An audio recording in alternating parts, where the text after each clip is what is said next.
All right, I think we're good to get going.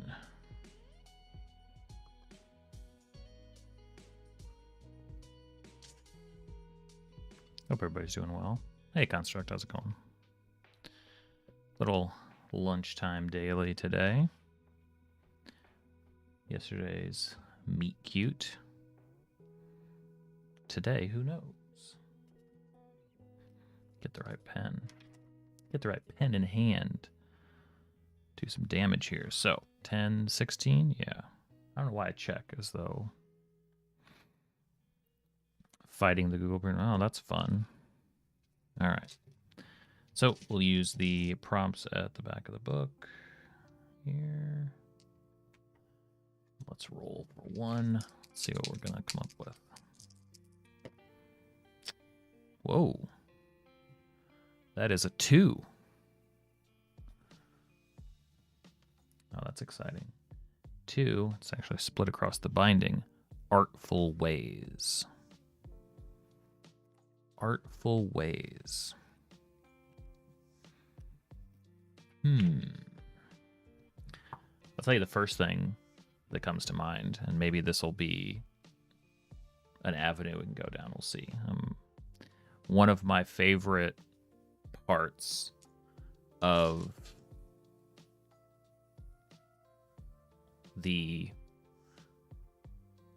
Alan Wake 2 was the DLC that combined what's it called? Their control kind of government agency into the Alan Wake universe.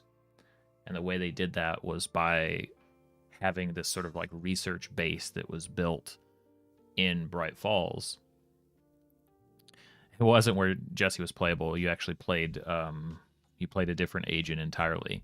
But the research station was entirely designed around like basically experimenting with art to see if they could cause the type of like Alan Wake phenomenon to happen using something else. So they tried with like paint, they tried with music, they tried with different things, and had just like all of this like horrible chaotic response. And it was like this big horror show. So Artful Ways takes me to like, it's like bureaucracy and experimentation applied to art and trying to control it. And like there's a room you go into and there are just hundreds of automated typewriters. They're all randomly trying to like create a story that will amount to the type of like supernatural energy. It's just like they applied it in such a deep way. And I'll replay that game at some point. Maybe that'll be my Christmas present this year to myself, is just playing that game again.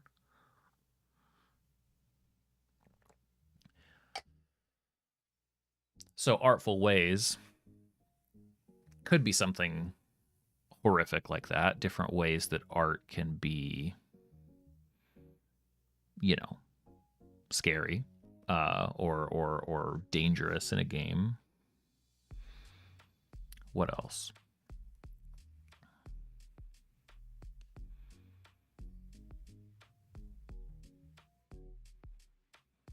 I think that Artful Ways could also be less specifically like, you know, dangerous, or maybe partially dangerous, but it could be,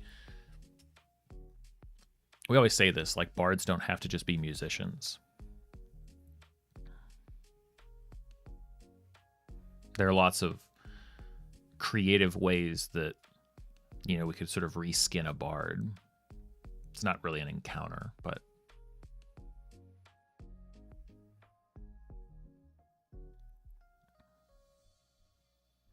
I don't know. I feel like I'm trying to make sure, has it been, at least been a few days since we've done crazy bard ideas. I think we did To Tell a Tale. No, it wasn't. Okay, good. So I think it's been like at least a week since we had something about specifically like tales told, or like I think it was just like one type of NPC. So I think we're good. Okay. It's just one of the options was, yeah. Hey Matisse, how's it going? Okay, so I think that's what I want to do. I think I think we're going to...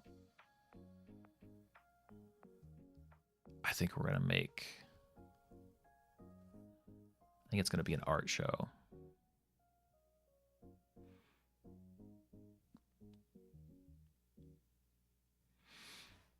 Okay.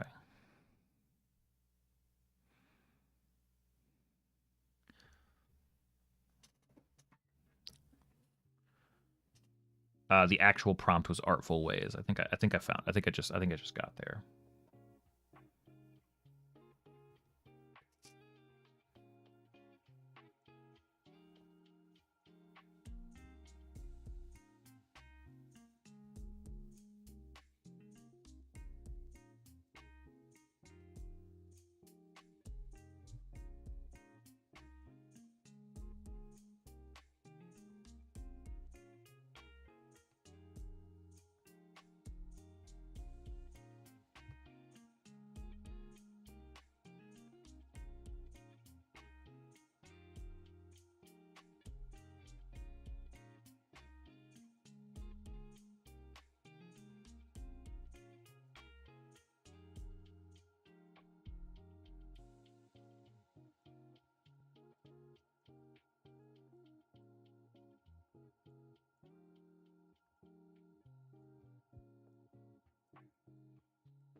Okay. I'm about to tell you. Everyone in town gathered to see the new bard's display. But what concerned the party was... ...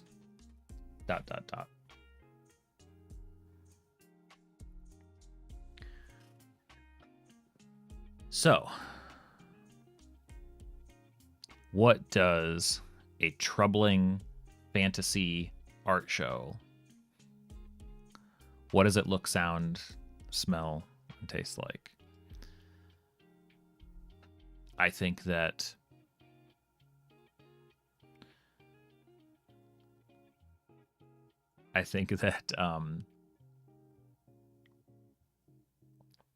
we've played with this trope before, but I think it always works. Apple pie, good one. Matisse will write that down. Monster apple pie. I think trying to think if this is too simple, but like obviously if the paintings were moving, right? You know, if the sculptures were seemingly alive, you know, if the exhibit was looking back, like there's all these sorts of turns of phrase, but I think I want to push it a little bit harder than that.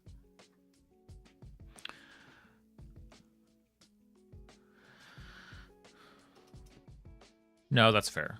Well, what we're looking for is like, so the ultimate goal here is to, you know, this will probably be one of two tables, to spin something together that becomes like a compelling narrative motivation, a compelling encounter design. In this case, the town's like walking into the town square, and this new artist, this bard, is put on a display. Maybe it's a traveling showcase, whatever. It could be music. It could be performance. It could be sculpture. It could be painting. But there's something about it that's off.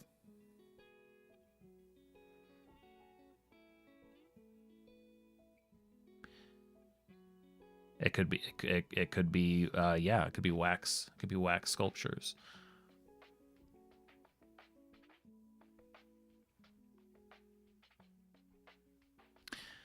Everyone in town gathered to see the new bard's display, but what concerned the party was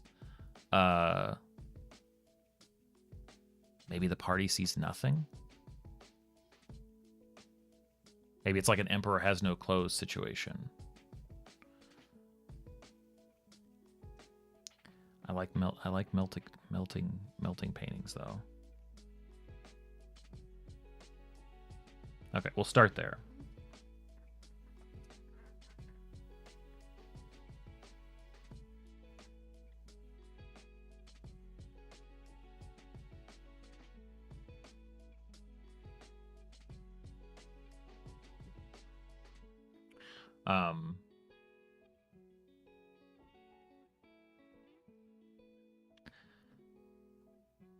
What if there's something about We'll just pick different types of art. You guys, everyone sees what the mime player is meant to be showing, like a mime, like a I think I kind of get what you're saying, Matisse, but I'm not sure I know what a mime a player is, like just a mime. I think we just call them mimes.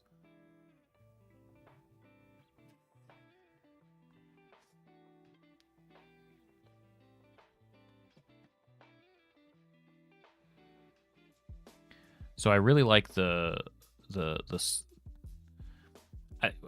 if we're gonna play with wax sculptures, maybe the sculptures, it's a little bit tropey, but I think it worked. Like the sculptures keep moving,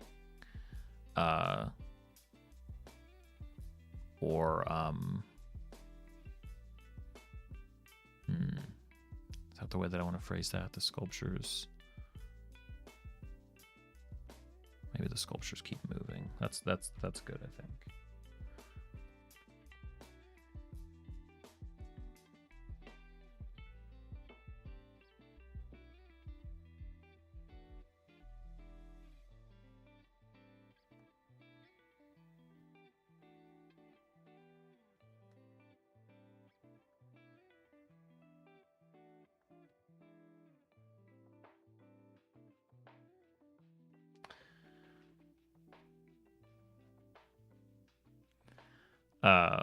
How about the paintings keep coming true?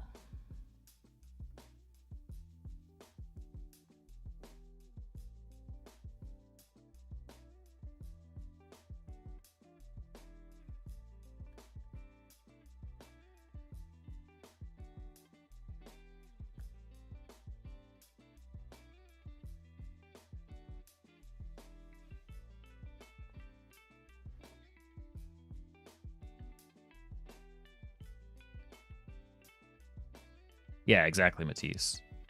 Well, it'd be fun too to go deeper than just that, like the shock of it being the same event.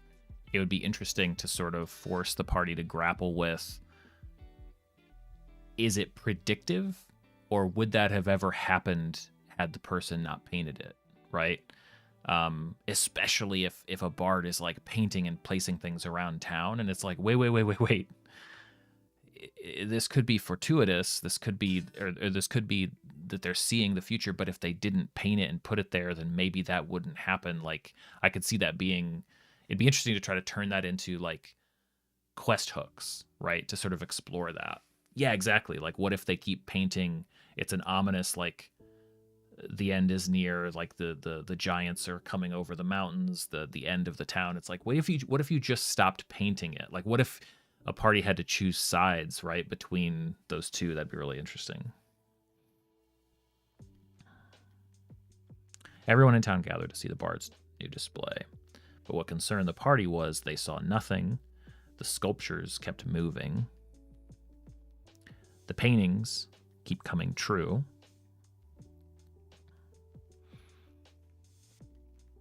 Yeah, I definitely like the manifest. It's kind of like Sphere. If you've ever seen that movie Sphere, kind of like that idea. Could do something with music. What if the crowd does what the music says, or the maybe the music seems to enchant the peoples. Excuse me, somehow.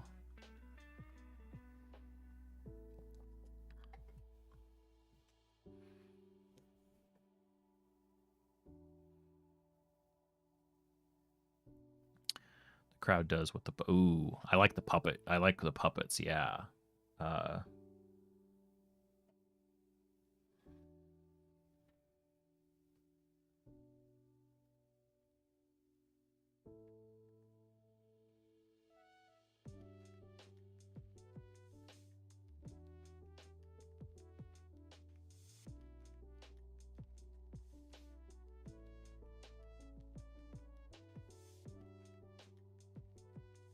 Yeah, I like that a lot. Hey, Empress. All right, so this prompt is artful ways. And so far what we have is everyone in town gathered to see the new bard's display, but what concerned the party was probably a D6 here. Number 1, They saw nothing. What concerned the party was, number 2, the sculptures keep moving, whatever the type of sculptures are. Number 3, the paintings keep coming true, like prophecy or perhaps something worse. 4, the crowd does whatever the puppets do. I love that one.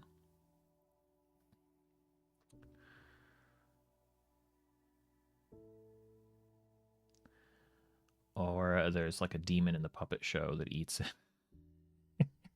Exactly.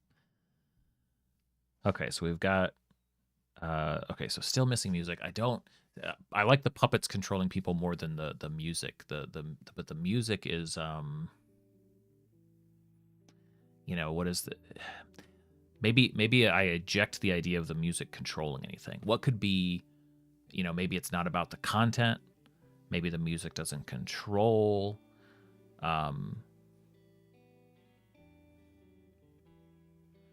What else would make the music unsettling?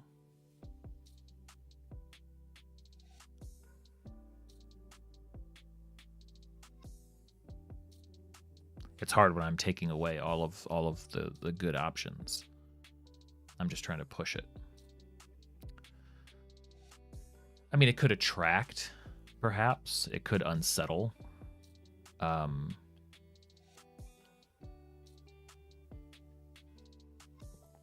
could change.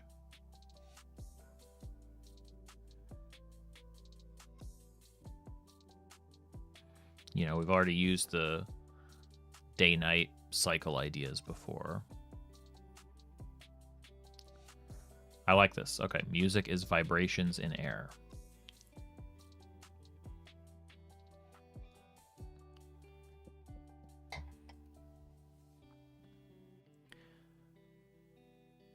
Okay, here's a simple one.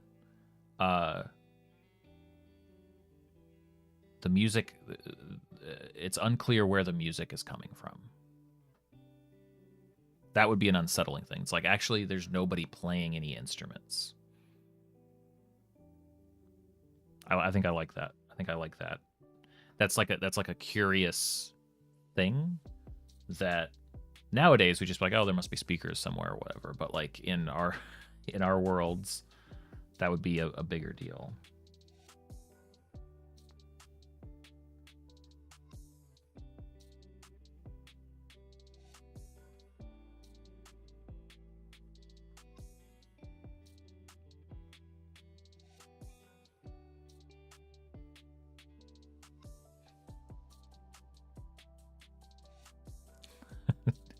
Oh, just the idea that they're literally they aren't holding any instruments. So we've done nothing. We've done sculptures. We've done puppets. We've done paintings. We've done sources. How about, well,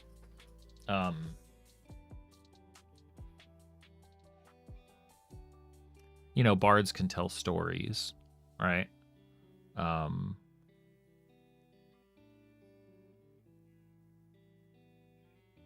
There could be performances, there could be readings. How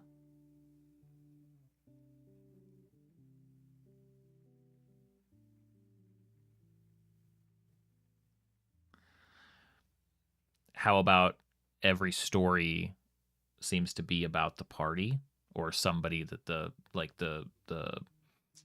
how about the stories all involve familiar characters, right?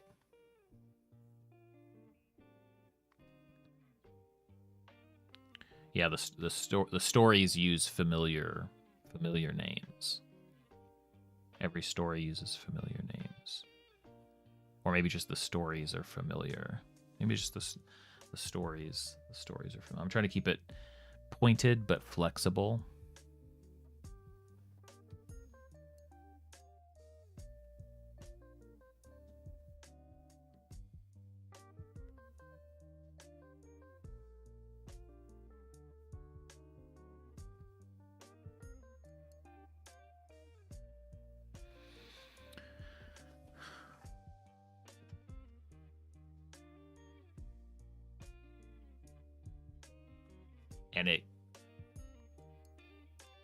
And that could be because the artist.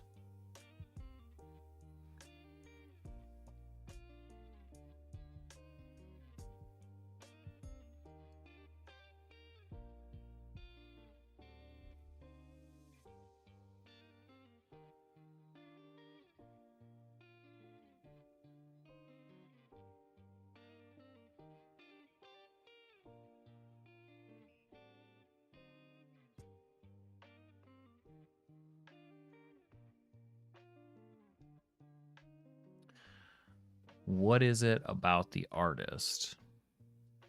You know, everyone in town gathered. There's something unsettling. What concerned the party was this thing.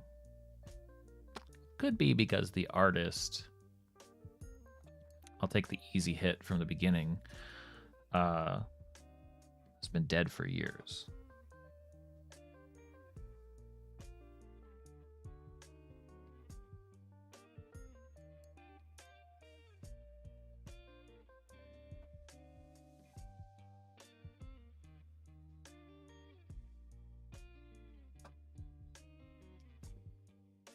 It could be.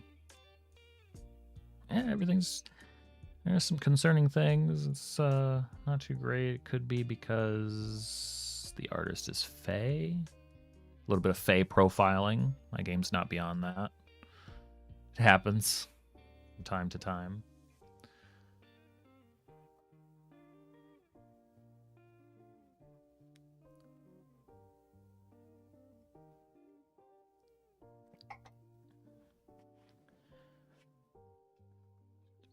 Could be he's been dead for years, which could be because the artist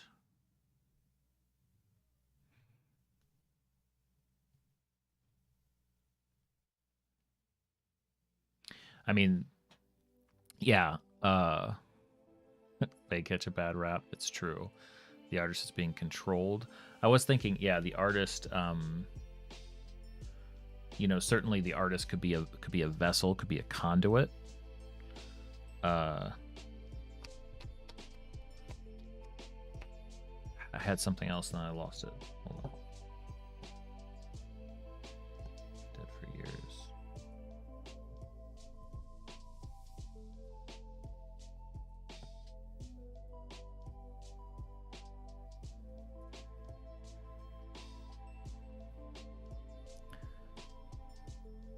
No, you're fine, Empress. So using the prompt artful ways, so far we have everyone in town is gathered to see the new bard's display, but what concerned the party about the art was, 1, they saw nothing. 2, the sculptures keep moving. 3, the paintings keep coming true. 4, the crowd does whatever the puppets do. 5, there's no source for any of the music being played. Number 6, each story feels very familiar. And all of this strangeness could be because the artist, 1, has been dead for years. 2, I'm going to say appears possessed.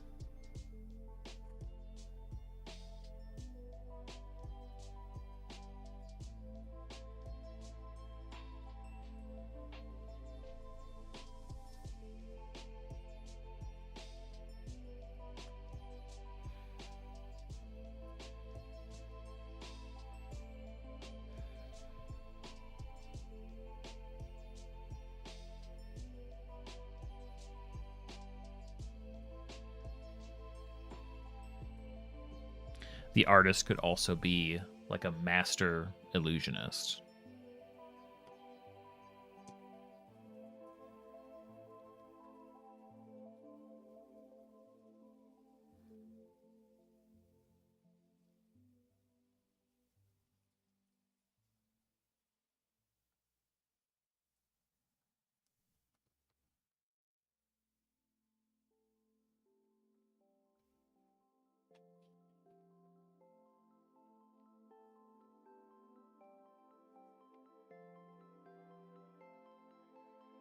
Could be because the artist... Ooh, how about it could be because the artist never got paid. That's a good reason. That's a good reason. It's an artist at the end of the day. Why is everything a little bit weird? Never got paid. I like that.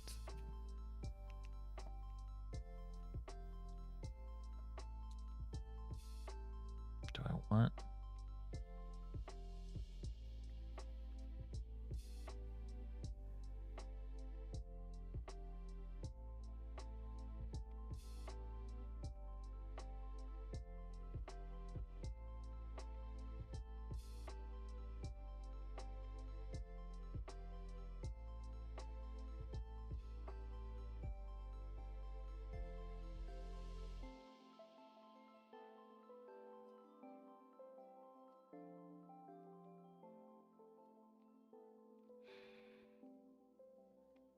The art was made from... Ooh, I like that idea.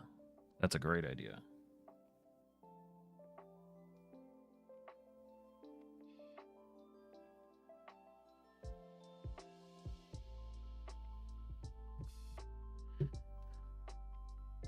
Blood, bone.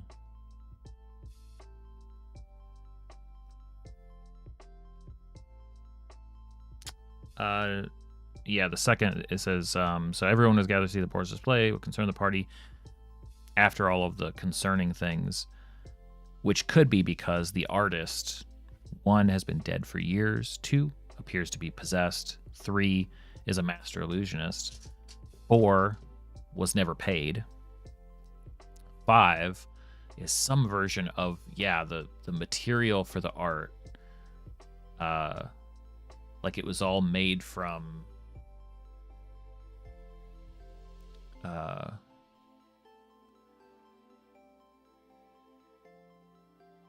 I mean, is it maybe it's as simple as they used like monster parts? Do we want to be more specific than that? Like bones and blood, like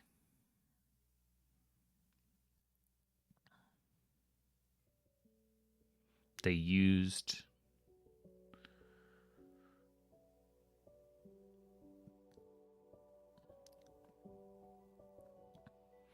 I'm gonna say that, yeah, okay. I got it. I found it, guys. It's okay. Words. Don't specify, indeed.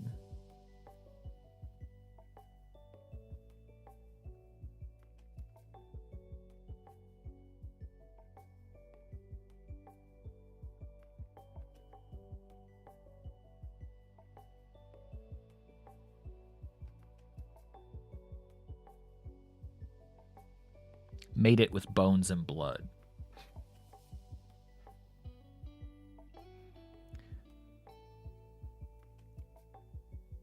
The artist was fused with a tree, Annihilation style.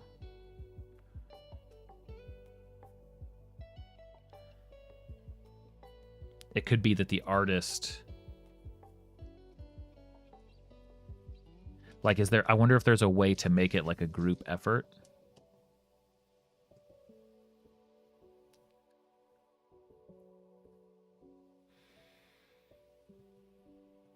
Or interpreted...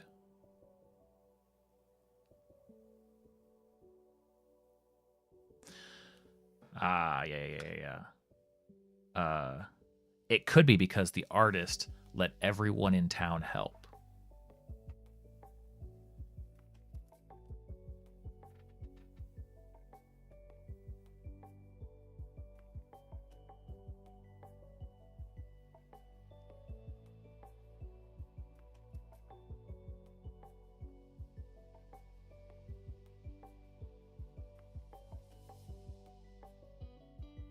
We're on fire. I'm gonna do another one.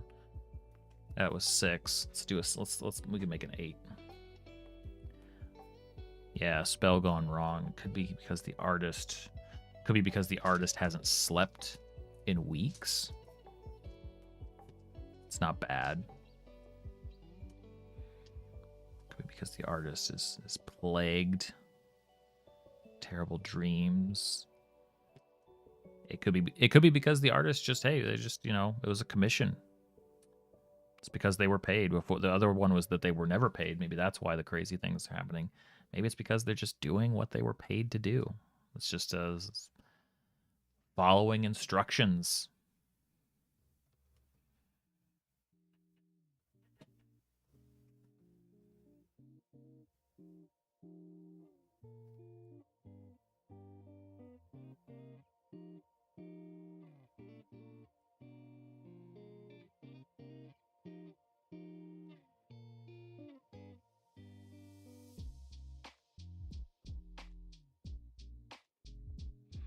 It's their heart.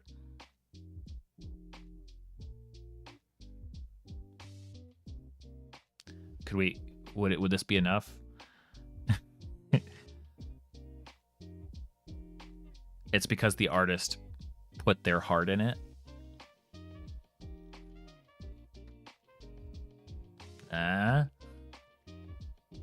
Maybe. Maybe they'd...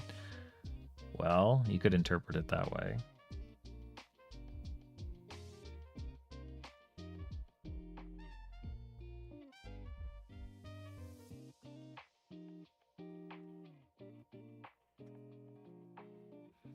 I like it.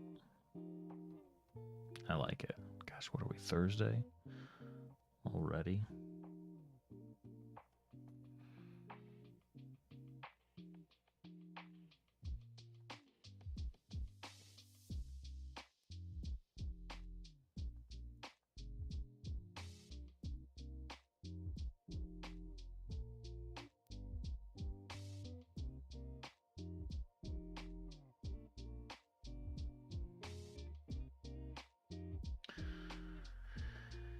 Hey, JB. All right, this is a good one. Got a D6. Oh, and we ended up with a D8.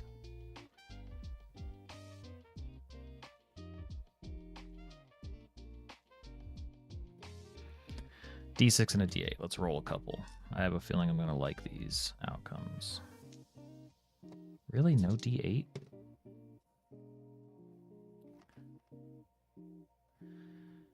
It's a good question. It's a good question. Construct. We've got there's definitely, I've got some ideas for doing more. Not exactly in this format, but all right. D6 and a D8. Roll them up. Let's see what we get. Bunch of wild and crazy ideas. 5 and a 4. Everyone in town gathered to see the new bard's display, but what concerned the party was the music seemed to come from nowhere, no source at all, which could be because the artist was never paid.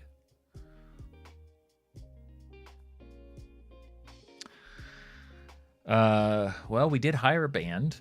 Yes, they haven't seemed to appear. Could be because we were trying to short them. However, they did leave behind music. That is a spell. They left us a spell, didn't they? This is enchanting the town. This is the mayor's fault. This is certainly the mayor's fault. Yeah, I can probably answer. Yeah, sure, I can do that. Yeah, let me roll one more. Hey, what's up, boss? Welcome to the stream. Let's roll another one. A 6 and a 4. Everyone in town gathered to see the new bard's display. But what concerned the party was every story being told was eerily familiar. And that could be because the artist made it with bones and blood. Could be because they are literally, it's like, wait, bones and blood of like what and where did you find it? It's like, oh, like around just in like the forest and stuff. Oh, the old witch's forest? That's where you found and made your art and told these stories that maybe it's less prophetic and more that the party realizes they're like, wait a minute, that story... How long have you been doing this art? Oh, like the past year or so. It's like, okay, that was our first adventure. That was our second adventure. That was our third one. Like, this artist has been unwittingly, like, causing the campaign to happen just by, like we got to go to the forest and immediately. A 1 and a 6. Everyone in town gathered to see the new bard's display, but what concerned the party was they saw nothing. Which could be because the artist let everyone in town contribute. It could be. How could it be? How could that be true? Well, it turns out the people in town contributed, but just like an annoying Karen or community watch group, their participation was to clean it all up. So now we have a disgruntled bard shouting at the townsfolk that they will rue the day. You know, it's like, you have any idea how long I spent putting all this up, and you guys just called it a ruckus. You guys cleaned it and sprayed it all down. All of my work. Or like you're saying, it could be, this is why you don't do art by committee, projects by committee. All right, 5 and 2. Need to re-roll the 6. Nope, gotta re-roll that. 4. Okay. Everyone in town gathered to see the new bard's display, but what concerned the party was whatever the puppets did, the crowd seemed to also do. Which could be because the artist himself appears to be possessed. That makes sense. You're watching the town. It's like, okay, they are all tapping along with the puppets. They seem connected. Oh, and it does look like, okay, the puppeteer is not actually currently touching the puppets to manipulate them. They seem to be dancing of their own accord, and his eyes are glowing red. Ah, okay, so we have to deal with this bard who's controlling the puppets. The puppets seem to be controlling people. Who do we attack first? Right? The whole thing, is it the show? Is it the puppets that are cursed? Is it the puppeteer? Maybe it's the townsfolk. Maybe everybody here is bad news. I don't know. I don't know if I can get one more good one out of it. Oops.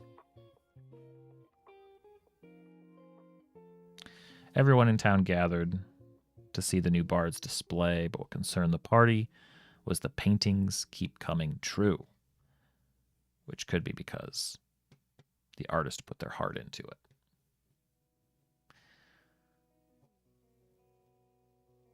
It's like you literally put it how did you, like a ritual? Oh yeah, no, I cast some real dark magic.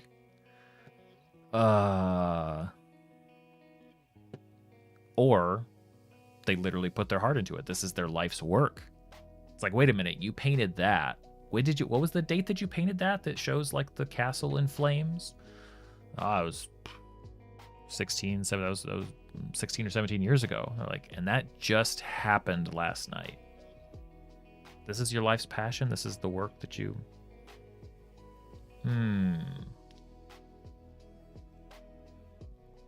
A lot of different fun ways to interpret that. Okay, let me grab a couple. Yeah, it looked exactly like the painting, and in fact, they seem to reference what you said. All right, let's see here. What is the last unanswered question?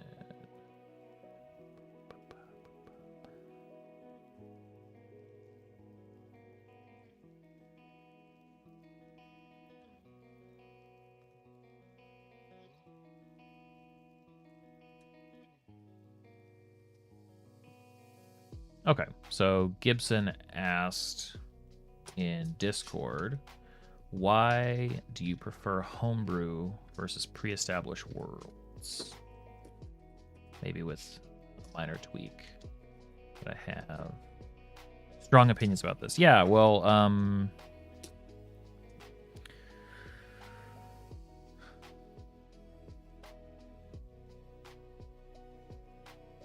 I wouldn't say that I'm completely opposed to a pre-established world for a campaign.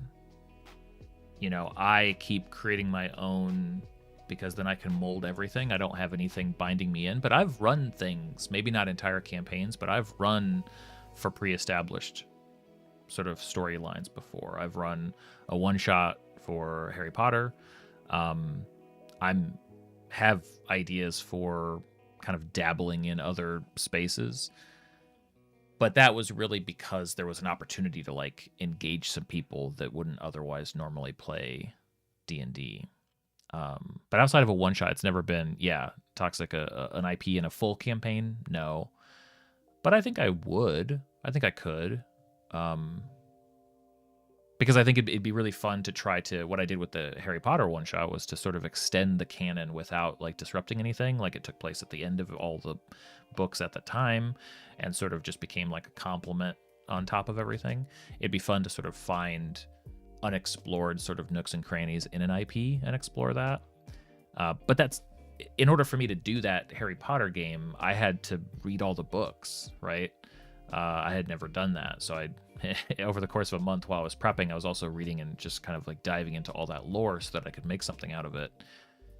When it comes to a lot of like pre-existing campaign settings, I guess I just don't feel the drive. Like if it was an existing IP that I knew that a group of people was really excited to play with, like, man, it'd be really fun to play in like a Wicked setting, or to play with all of these like kind of the lore of like, you know, Disney or something like that. Like it could be interesting to sort of play in folk tales and weave an original sort of idea into all of that and make it fit. But I mean, you know, a lot of the settings that people use, like, you know, the Sword Coast or like Forgotten Realms, I'm like, I'm just not that interested. There's a lot of lore there, and I'm just not sure that I really care that much about it. Same goes for different campaign settings and books. Like it's very rare that I find one that I'm like, ooh, I want to adopt all of that lore. I think it kind of comes down to how I construct and what I find engaging about storytelling. Because there are some settings, like we were talking about in the Discord the other day, is it homebound? There's like, you know, there's a setting out there where you're like shrunk down and you're in this giant mansion, but you're, you know, the size of mice or smaller, right? And it's all about the creatures and what they do to survive in that setting. That's an interesting setting concept, but I might just take inspiration from that and like spin off my own, because then I can sort of like kind of build the puzzle box. I think that's what it is. I think that I view a setting and the adventure itself, a setting is only as fun as it exists to be a puzzle box to be solved, to be conquered by the players. They're going to go to this island, or they're going to go to this region, or they're going to go to this city, and they're going to walk into a living puzzle box and go, what the heck is going on here? And through the course of play, they're going to sort of master it and learn it, you know, kind of defeat it in a sense, but they're going to become knowledgeable about it, and that knowledge is what's going to help them complete their adventure. And it's probably easier to build the puzzle box from the ground up rather than to learn somebody else's puzzle box. Maybe that's the way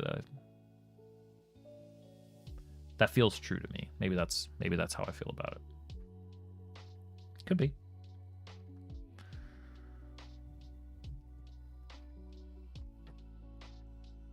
Let's see, we could probably do one more. Matisse asked in Discord, how do you track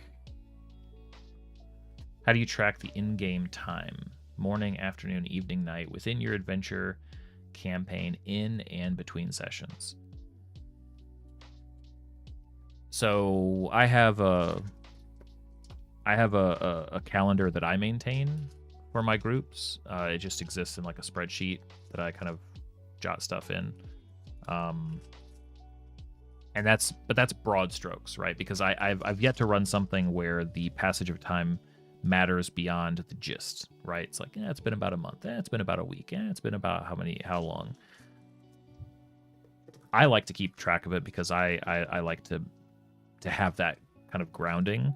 I haven't yet run for a party that obsesses over it, or that gets too into the details.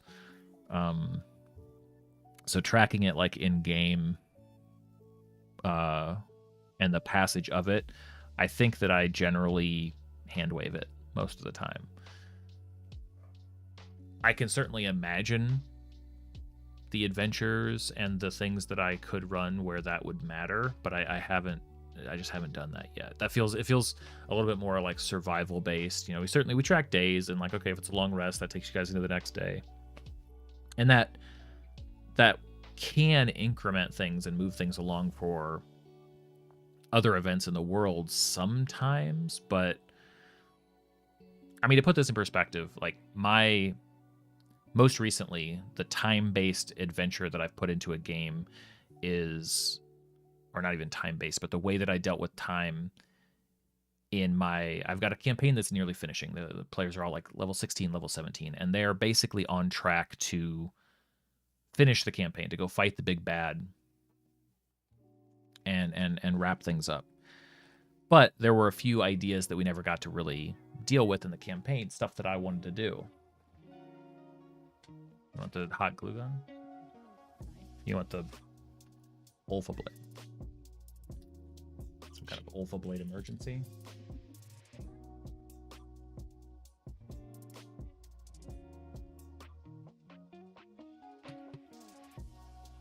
Yeah, Ash is gone, but I'll let her know you said hi. Right. So I have this set of adventures in mind to sort of complete before the end of the campaign, and the way that I presented it to the party is, these NPCs have been kidnapped and stashed in various places in the world by the big bad, basically to cost them time, and rather than create some sort of like the mechanics, the minutia of time management, I laid it out in a very video game terms, I think. Very, very sort of basic terms. And the way it boiled down is like, there are 4 captive groups. And if you save all 4 of them, if you take the time to save all 4 of them, the big bad is going to ascend to godhood. Like, he's going to be able to complete what he's doing, and you're going to have to fight a god at the end of this campaign. Or very soon after these adventures. If you save one of the 4, then the big bad's not going to be able to become a god yet. You're going to fight him when he's at his weakest. But then the other 3 groups of NPCs won't be saved. So the more heroic they're willing to be, the harder the challenge is going to be. If they save 2 or 3 of the 4, it's basically going to be a roll. We're basically going to turn it into a chance. There's a chance that he'll have enough time. And I broke it down that way because I desperately wanted to avoid the situation. I don't know if you guys have ever run into this before. Like, time management can become I feel like a trap that we lay for ourselves. Because here's what happens. If we control time as dungeon masters, we can just say it's the next day, right? Like, we can just create that reality. We also create our own sort of problems for ourselves if we do something like, if I was to take that same thing where I wanted to challenge the party to save these people or go face the big bad. If I did that, if I really did that, the party is going to buckle down and probably save everybody within like 4 days.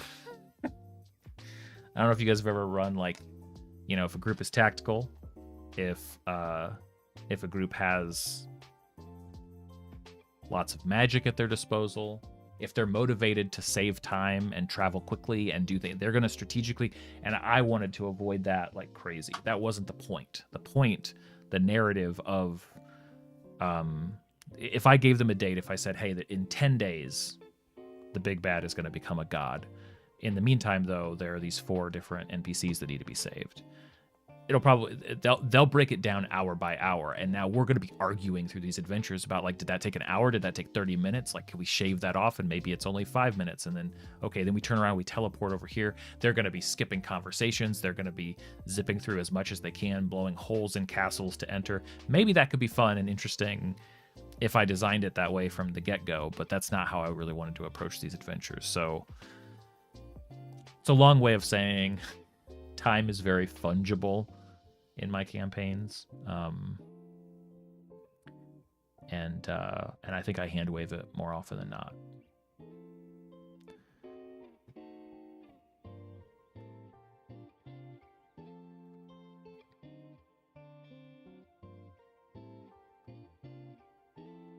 Well, I think that time is useful if you want to create an action sequence, if you want time to be the focus. If you don't want time to be the focus, then it's very much not, except as like a footnote, I'd say.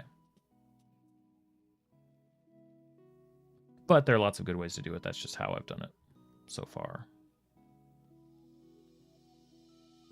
And technically speaking, I think it's telling that at least for 5e, the only way that time ever really comes into play, forces its way in, is combat and resting. Managing HP, managing turns. That's kind of it. So, Empress, would I add a weather system?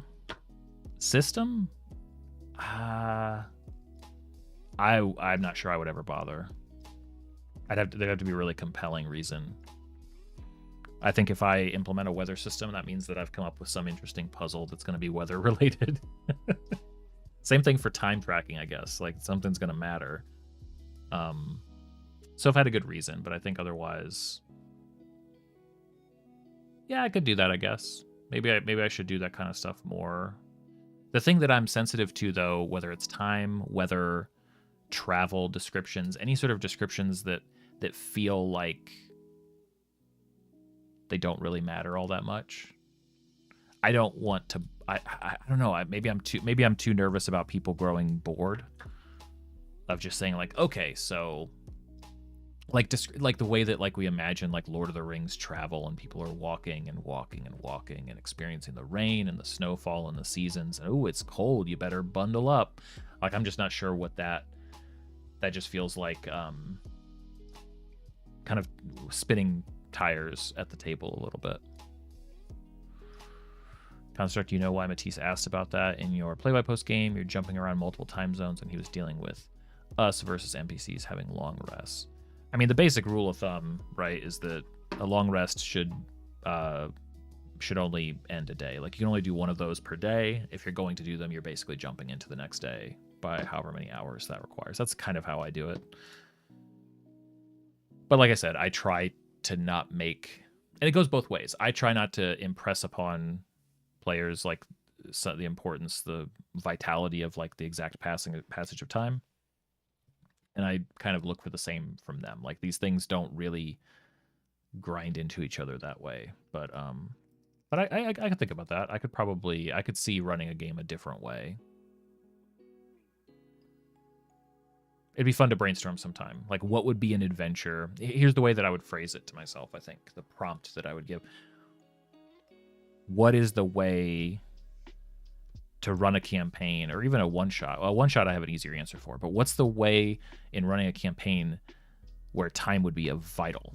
Like, what's the style or the premise of a campaign where managing time is of the utmost importance? And if I could come up with that reason, then I would probably devise a system to manage all of it. And I think that'd be an interesting question. It's something to think about, to add to the list. But in any case, we are well over.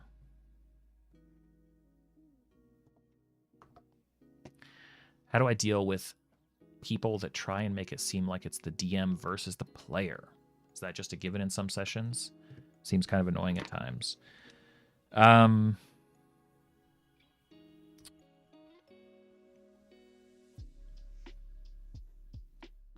So how do you deal with, here's another way I could phrase like a question like that. You know, how do you deal with, like, I really like ice cream, but sometimes when I'm getting ice cream, there are people standing in line that seem to like to smack the ice cream out of my hand. How should I deal with them? It's like, well, you should probably not get ice cream with those people anymore. It's a style. It's a players and dungeon masters. I think that it's manageable if it's on the player's side. I think it's almost a critical problem if it's on the dungeon master's side. If a dungeon master views their job as being opposition, like they can win the game, I would pick up my dice and get as far away from that table as I could. But that's me. That's not the game that I want to play. That's not the value that I see in the game. There's a certain flavor of game that is that, and people enjoy that. That's far too antagonistic for me. I think that the role of a dungeon master is to sort of referee a world and a set of situations to keep them feeling like they're true and allowing for heroic things to happen, right? The reason I say it's okay if a player sees that relationship as adversarial, it's not good. Like that's not, but I think that can be rehabilitated. I think they can see and eventually understand like, oh, you're not my enemy, right? Like you are presenting challenges that you're trying to keep them fair, but we're not at odds with each other.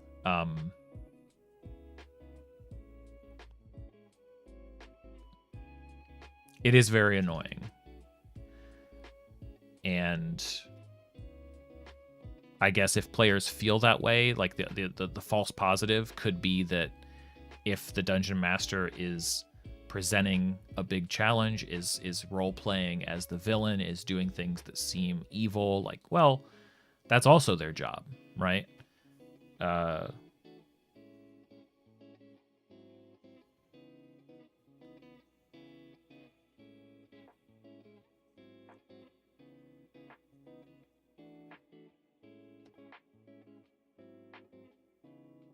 Empress, most of the time the DM is not the enemy, the players are not the enemy. Both sides need to understand that. True. It's especially silly because obviously if the dungeon master wants to win the game, it's like they make up everything.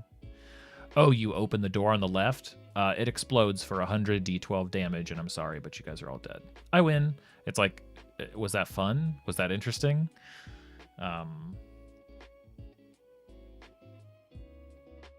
Here's another variant of this idea that I think is really...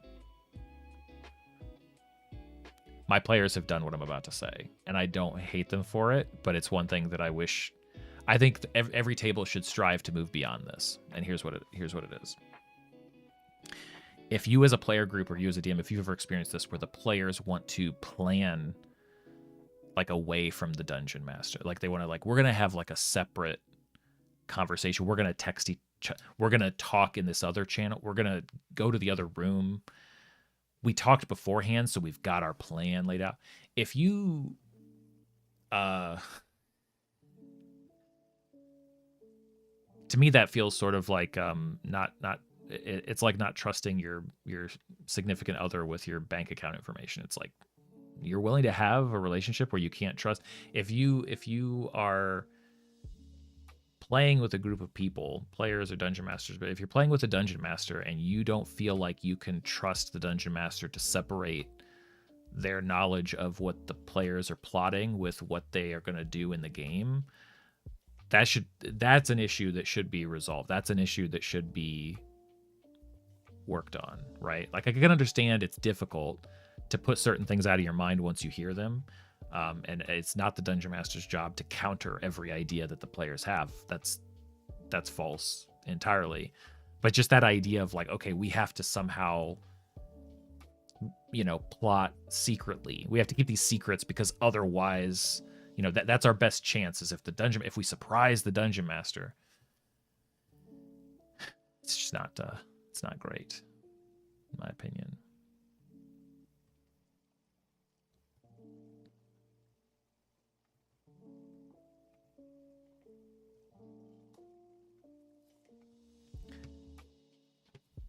But hopefully, my belief is that a lot of these problems are not super common. Like they do pop up and stuff like that. But yeah, hopefully hopefully most of us are not dealing with that at the table. But if you are, like, some things can be remedied. It's not like, you know, pick up your stuff and run necessarily, but all of this stuff should also be stuff you can talk about above table, that you can talk about with a group, you know. Figure out a way forward. Tell your dungeon master to come hang out on the channel. We'll talk about it here. Or your players. Send your players over here. Chat about it. We need to make what are those videos that people make where they're like, if you're watching this, it's because your player sent this. Your player wants you to hear this, dungeon master. If you're a player, that means your dungeon master sent you this video. I'm going to talk you through this stuff. Yeah. Anyway, Me Too Construct. Catch you guys later. See everybody. Thanks for hanging out. This was, believe it or not, a daily encounter stream. Lots of good stuff. Yeah, I'll be back on later today. Before you know it, probably. And we'll do some more stuff. Yeah, thanks for dropping by. See you guys next time. See ya.